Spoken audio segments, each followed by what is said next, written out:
इधर से रोड नया बना रहे क्या? उसी पे रोड के ऊपर ही झोपड़ी। अच्छा, मतलब लोग के डीपी प्लान के साथ आ रहा हूँ।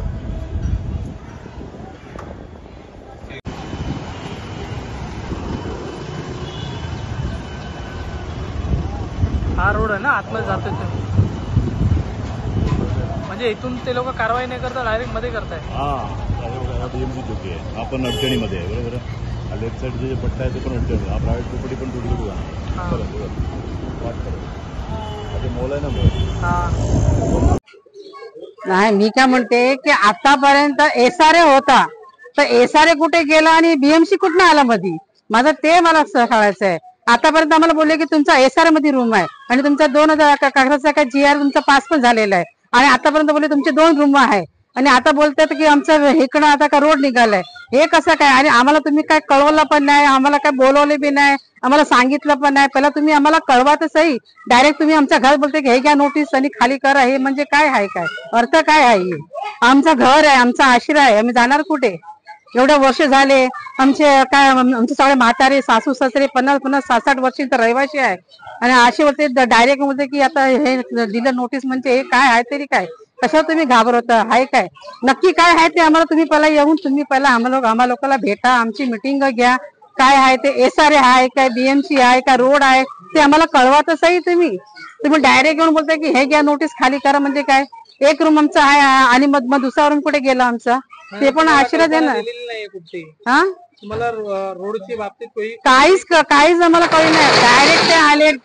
डायरेक्ट आले आणि आम्हाला काय नोटीस दिली की हे घ्या, हे रोड मध्ये गेले, बस.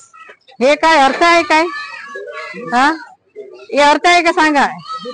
हे आता घाबरायची म्हणजे हे असं हे म्हणजे काय दादागिरीचीच गोष्ट झाली नाही. आता गरीब माणसं आहे आणि चला तुम्ही नोटीस दिली, तुम्ही आम्हाला सांगितलं की रूम कुठे देणार? आमचे इथे काम धंदे, इथे पोरांची शाळा, इथे सगळं पण आमच्या लहान पोरांना त्यांची औषध. माझी मुलगी अपंग आहे, तिची औषध चालू आहे इकडे अंधेरी मध्ये, आपल्या ह्याच्यामध्ये. तर मी तर तिकडनं येणार काय? तुम्ही सांगा मग. द्या तुम्ही पहिला आम्हाला तुम्ही पहिला आम्हाला काय रूम दाखवा, आणि इथेच दाखवा बोरिवली मध्येच, कुठे लांब आम्हाला जायचं नाही. तेच माझी फक्त विनंती त्या लोकांना, बस. आणि 2 रूम आहे तर 2च रूम द्या. अपात्र आहे आम्ही देणार नाही, हे नाही ते कागद हा ना, हे कागद हा ना, असं नाही. तुमचा रूम आहे ना, बस. हा, घराच्या मध्ये आम्हाला घर द्या, आणि इथेच पाहिजे, जवळच, लांब नको आम्हाला कुठे.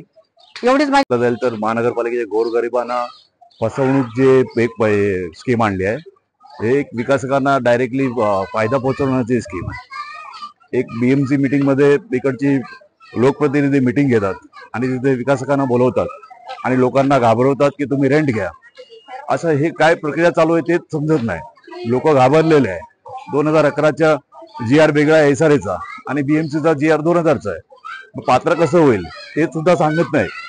लोकांना घर देत नाही आणि पर्याय व्यवस्था सांगत नाही, आणि नोटीस वाजवतात. बरोबर आहे. इकडचा हा मधला प्लॉट आहे, जसं आमचे प्रभाकर पांडेंनी सांगितला, हा मधला प्लॉट आहे इकडचा. तर पुढे हायवे कुठे उघडत नाही. इथे हेमराज चाळीच्या जवळ जे प्रायव्हेट प्लॉट आहे ते उघडत नाही. मग ते मधली हा कशी स्कीम आणली आहे की झोपडीधारकांना का तुम्ही हैराण करतात, आणि ते पण ऐन वेळेवर, की जेव्हा पाऊस पडते आणि शाळा ओपन होते तेव्हा हा का गरज आता वाटली ते समजत नाही. म्हणजे यांची काय प्रक्रिया चालू आहे ते लोकांना समजत नाही. हे लोक बघा संतापलेले लोक आहे. बरोबर आहे. इथं लोकांना घराच्या बदले घर पाहिजे. कोणी डेव्हलपमेंटसाठी कोणी थांबत नाही, लोकांचा अधिकार पण नाही. पण तुम्ही पर्याय व्यवस्था तर द्या, तेच आमची सर्वांची मागणी आहे. तुम्ही सांगता तुम्ही अपात्र होणार तर नंतर तुम्हाला भेटणार नाही. आता किती एक एक्झाम्पल आहे गोराईमध्ये, इकडे तिकडे, की अपात्र झाल्यानंतर परत त्यांचं हे केलं आणि त्यांना पात्र करून त्यांना घरे दिली. तुम्ही काय असं सांगता की अपात्र झाला तर तुम्हाला घर नाही भेटणार? तुम्ही भीती निर्माण करतात. ज्या लोकांच्या जवळ हे आहे, आपले कागद पुरावे आहे, त्यांचं तुम्ही घ्या आणि तुम्ही त्याला पात्र करा. 5 किलोमीटरच्या रेडियस मध्ये त्या नाही, 5 किलोमीटर तर कांदिवली, बोरिवली, देसर कुठेतरी द्या. पर्याय व्यवस्था नाही. आम्हाला पीटीसी पाहिजे, एक परमनंट ट्रान्झिट कॅम्प पाहिजे. आम्हाला हे नाही की इकडे उचलून तोडून ते फेकून दिला असं पाहिजे नाही. म्हणजे नाही, आम्हाला डायरेक्ट शिफ्टिंग द्या. आम्ही तुम्ही सांगितलं की ज्या बाबा तिकडे तुमचं घर आहे, आम्ही तुरंत आपलं घर खाली करू. महानगरपालिकाचे बीएमसी महानगरपालिकांनी फर्स्ट मीटिंग घेतली होती, नोटीस बजावली होती. त्यामध्ये आम्हाला उत्तर व्यवस्थित भेटलेलं नाही. त्यामध्ये असं आहे, ते बोलतात की 2000 मध्ये जे असेल त्याला आम्ही पात्र करू. 2011चा आमच्याकडे रूल्स नाही आहे. आता इकडे 1977 पासून इकडे वस्ती आहे आणि टोटल 350 झोपडे आहे आणि एक झोपड्यामध्ये राहणारा माणूस 5 हजार, 2000 लोक बाधित होणार आहे. ह्याची जबाबदारी कोणी घेत नाही. आम्ही कोणाचा विरोध नाही, डेव्हलपमेंट करा, लेकिन तुम्ही काय करा, पहिले हेमराज हायस्कूल तिकडून तुम्ही या ना, त्यानंतर तुम्ही हेमराज हायवे रोडपासून या. तुम्ही डायरेक्ट मध्ये येऊन लोकांना धमकी देतात, म्हणजे धमकी झाली, नोटीस देऊन बोलवत आहे. समजत नाही कारण काय आहे, का घाई पडलेली आहे. मुंबईमध्ये किती डेव्हलपमेंट आहे, का तिकडे करत नाही, इकडे येऊन करताय. ह्यामध्ये कुठेतरी दाल में काला आहे.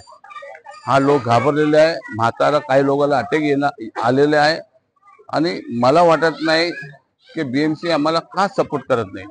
फक्त मीटिंग घेऊन त्या का उत्तर काय भेटत नाही. आम्ही त्याचा निषेध करतोय. आम्ही डेव्हलपमेंट साठी एग्री आहे. तुम्ही रूम द्या, रूमचे बदले रूम द्या तुम्ही. आम्ही कुठे नाही बोलत नाही. कुठे देणार ते अजून क्लिअर नाही. कधी बोलतात मुंबईचे बाहेर देणार. रूल्स असा आहे की 3 किलोमीटर मध्येही रूम दिले पाहिजे. बोरिवलीला कुठे आहे, पीपी कुठे आहे ते आम्हाला दाखवा. तुम्ही सेट करा. 20 लोकांना तुम्ही कुठे बाहेर देणार, आम्ही कुठे आम्ही मदत करणार तुम्हाला. तुम्ही आमच्याकडे या, बोला, विचार. तुम्ही डायरेक्ट बीएमसी ला मीटिंग घेताय आणि तिकडे आदेश निर्माण करताय तुम्हाला खाली करावं लागेल, असं अजिबात चालून देणार नाही. आणि बिल्डर जे आहे ते आता आमचा प्रभाकर पांडे बोलणार आहे. बिल्डर इकडे तिकडे बिल्डर आहे. बिल्डरला काय समजत नाही, बिल्डर कुठे आहे, कुठे गेलेला आहे. अभय योजना इकडे लागू आहे.